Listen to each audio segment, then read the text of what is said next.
A whole family of spies, who on the surface live harmoniously like an ordinary family, but secretly, each member has their own unique skills and missions. Just hearing about this setup sounds like a show with maximum entertainment value, and that's exactly what our main characters today are like.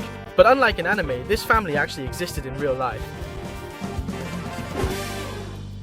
In August 1935, the Kuhn family from Germany moved to Singapore.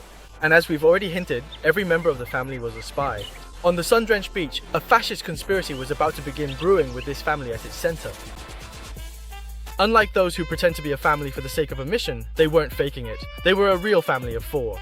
The head of the family, both husband and father, was named Bernard. His friends all knew him as a wealthy retired doctor, as well as an enthusiast and researcher of Hawaiian history. That might be the reason he moved here. But in reality, he was a member of the Nazi Party and an assistant to Joseph Goebbels. Goebbels, the minister of propaganda in Nazi Germany, was the one who sent Bernard and his family to Hawaii as spies. Bernard had never received formal spy training, so why was he chosen? We'll talk about that later. Bernard was responsible for gathering information on the naval and port armaments in Hawaii, and then relaying it to his handler in Honolulu using light signals. That handler was a Japanese man named Takeo Yoshikawa. What a peculiar name. Yoshikawa would then pass the intelligence on to Japan, and behind him was a capable assistant, his wife Friedel. Married people aren't suited for the front lines because they have attachments. But married people are well suited to being spies because they practice deceiving others at home every day. This couple often pretended to enjoy a retired life, sailing together around the harbor, looking around, or pretending to do research on Hawaii.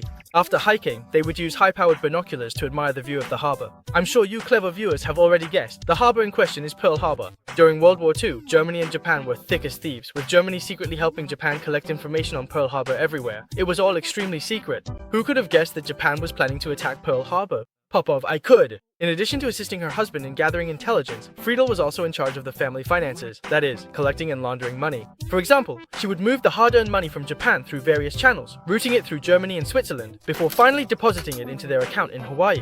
When she had free time, she would also help out at her daughter's beauty salon. Unlike her middle-aged parents, their daughter Ruth was around 20 years old, with a passionate and outgoing personality. She loved dancing, tennis, and swimming.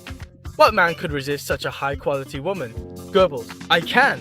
In fact, Ruth became Goebbels' lover when she was 18, who was also her father's boss. Please type, "The rules are really messed up" in the comments. After Goebbels got tired of her, he began to think of ways to get rid of her. Just then, Japan planned to plant spies near Pearl Harbor. But compared to the Japanese, a European face attracts less attention, so they asked Germany to lend them a German spy. Goebbels exclaimed, "Well, isn't that convenient? One spy isn't enough. I'll give you a buy one get 3 deal and send the whole family." So he sent the entire Kuhn family of 4 to Hawaii, taking the opportunity.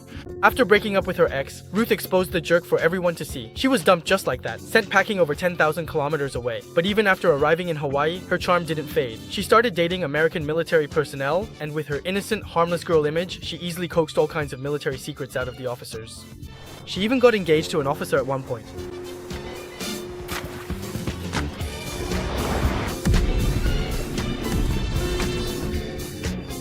At the same time, she opened a beauty salon in Pearl Harbor, attracting a large number of customers with the best and most affordable services. Among her customers were quite a few wives of nearby officers. As our lovely director Xiaoya once said, "You can't stop a place full of women from chatting endlessly." She originally used this to describe our studio, but it fits Ruth's beauty salon just as well. Through these casual conversations with the officers' wives, Ruth gathered wave after wave of intelligence. Some customers even talked so much that it became downright noisy. Sometimes Ruth would be overwhelmed by the sheer amount of information, and she would have to ask her mother to come to the shop to help jot down the intelligence picked up from these conversations.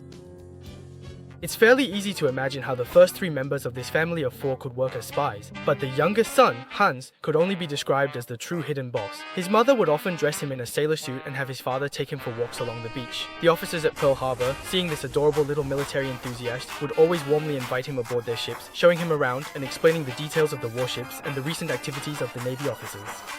They would even patiently answer all of this curious child's questions. Because it never occurred to them that, although Hans looked like a child on the outside, he was far more intelligent than most people. By the age of 11, he was already a well-trained agent. His father had already briefed him on all the information he needed to know, and Hans would then repackage it in a child's way of speaking before asking the Navy officers.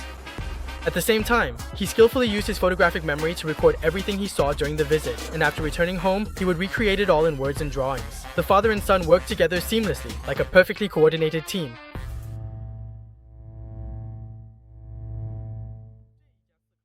This family of 4 each led a perfectly normal daily life, and their family relationships were without any flaws. Who would have thought that they were all spies sent by the Axis powers? The FBI began to suspect Bernard in 1939, 4 years after they moved to Hawaii. Over the previous 3 years, he had received a large amount of unexplained income, which was unreasonable for a retired man.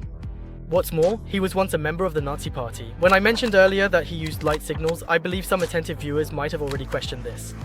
Isn't that just too blatant? Wasn't he afraid of being discovered? You're right, he really was an amateur spy, and that's exactly how he got caught. On the day of Japan's surprise attack on Pearl Harbor, military personnel saw his light signals, which became solid evidence that he was a spy. Unfortunately, war is not child's play. For the Kuhn family, fate took a sudden and drastic turn without any warning. Bernard was quickly arrested, and the United States directly sentenced him to death for espionage. However, because he gave up information on German and Japanese operatives, the United States commuted his death sentence to 50 years of hard labor. Bernard then spent several years in prison. It wasn't until after the war, in 1948, that the Kuhn family was deported back to Germany. After 8 years of living in poverty and hardship, Bernard died of cancer. He only lived to be 61. Friedel also went bankrupt after her husband's death. The US government auctioned off their assets in Hawaii, and she requested that the proceeds from the auction be returned to their family, but to no avail. By the time she was 70, her monthly income as an elderly woman in Germany was only $30. Their son Hans and daughter Ruth both had marriages that ended in failure, and neither of them was able to have a happy family.